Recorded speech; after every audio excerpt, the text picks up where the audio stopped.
Hi hello and welcome back to channel Gaana. இன்றைக்கி நம்ம packed layered chicken pasta எப்படி செய்கிறது சொல்லி பார்க்கலாமா.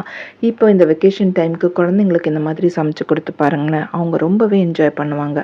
இதுக்கு 1/2 kg போன்லெஸ் சிக்கன் வாங்கி அதை நல்லா வாஷ் பண்ணி எடுத்துகிட்டு குட்டி குட்டியாக கட் பண்ணி வச்சுக்கோங்க.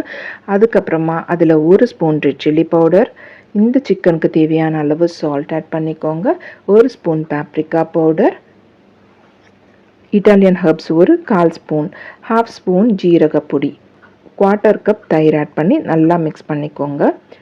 2 ஸ்பூன் குக்கிங் ஆயில், இதெல்லாம் சேர்த்து ஒரு 1/2 அன் ஹவருக்கு மேரினேஷனில் வச்சிடலாம்.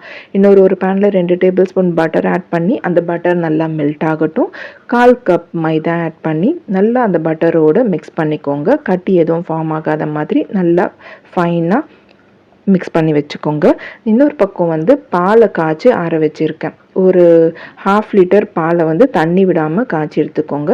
அதை இதோடு சேர்த்து நல்லா மிக்ஸ் பண்ணிக்கலாம். சைமல்டேனியஸாக பால் ஆட் பண்ணும்போது கலந்து விட்டுட்டே இருந்தோம்னா கட்டியாக ஃபார்ம் ஆகாமல் இருக்கும். இந்த மாதிரி ஆட் பண்ணதுக்கப்புறமா இது கூட இட்டாலியன் ஹர்ப்ஸ், இது ஒரு குவார்ட்டர் ஸ்பூன் போதும். 1/4 ஸ்பூன் ஆட் பண்ணிவிட்டு நல்லா மிக்ஸ் பண்ணிக்கோங்க. பெப்பர் பவுடர் ஒரு 1/4 ஸ்பூன் பெப்பர் பவுடர் ஆட் பண்ணிக்கலாம். அப்புறம் இந்த சாஸ்க்கு தேவையான அளவு சால்ட் அதுவும் ஆட் பண்ணணும், சரிங்களா.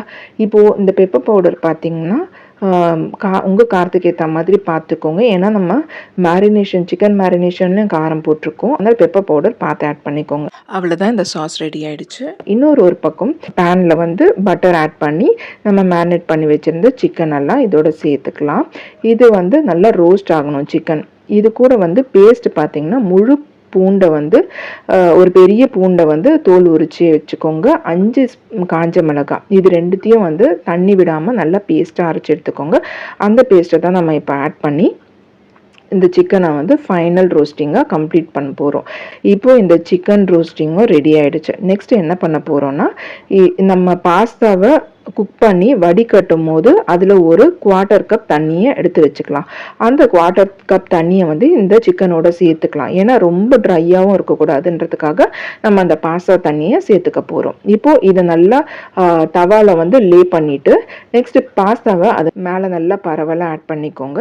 ஆட் பண்ணிவிட்டு அந்த பாஸ்தா கூட அந்த சிக்கன் மசாலாஸ் எல்லாம் போய் நல்லா கலந்து விடுற மாதிரி நல்லா மிக்ஸ் பண்ணி எடுத்துக்கோங்க. மிக்ஸ் பண்ணி ஒன்ஸ் அந்த மசாலாஸ் எல்லாம் அந்த பாஸ்தாவோட மிக்ஸ் ஆகிடுச்சின்னு தெரிஞ்சதுக்கு அப்புறமா நம்ம ஒயிட் சாஸ் ரெடி பண்ணி வச்சுருந்தோம் இல்லையா, அதை கேர்ஃபுல்லாக இது மேலே ஃபுல்லாக படுற மாதிரி ஊற்றிட போகிறோம். ஒயிட் சாஸை இப்போ இந்த பாஸ்தா மேலே சேர்த்துக்க போகிறோம்.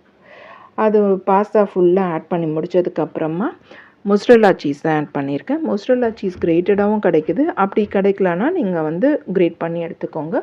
அதை ஃபைனலாக நம்ம மேலே தூவி தேவைப்பட்டதுன்னா உங்களுக்கு இட்டாலியன் ஹர்ப்ஸை கூட மேலே ஸ்ப்ரிங்கிள் பண்ணிவிட்டு நம்ம க்ளோஸ் பண்ணி வச்சுக்கலாம். க்ளோஸ் பண்ணி ஒரு 2 to 3 minutes குக் ஆக விடலாம்.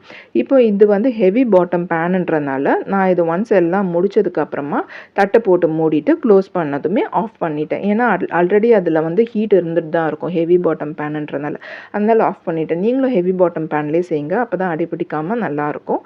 இப்போ 3 minutesக்கு அப்புறம் ஓப்பன் பண்ணி பார்க்கும்போது நம்மளுக்கு இதுதான் அவுட்புட் வந்திருக்கு. இது நீங்கள் சுட சுட சாப்பிட்டு பாருங்கள், ரொம்பவே நல்லாயிருக்கும். கண்டிப்பாக இது குழந்தைங்களுக்கு ரொம்ப பிடிச்ச மாதிரி இருக்கும். இந்த வெக்கேஷன் டைமுக்கு அவங்களுக்கு ஏதோ ஒரு பிடிச்ச விஷயத்த செஞ்சு கொடுத்தோன்ற ஒரு சாட்டிஸ்ஃபேக்ஷனும் நமக்கு கிடைக்கும். கண்டிப்பாக நீங்களும் ட்ரை பண்ணி பார்த்துட்டு எப்படி உங்களோட அவுட்புட் வந்ததுன்னு சொல்கிறீங்களா.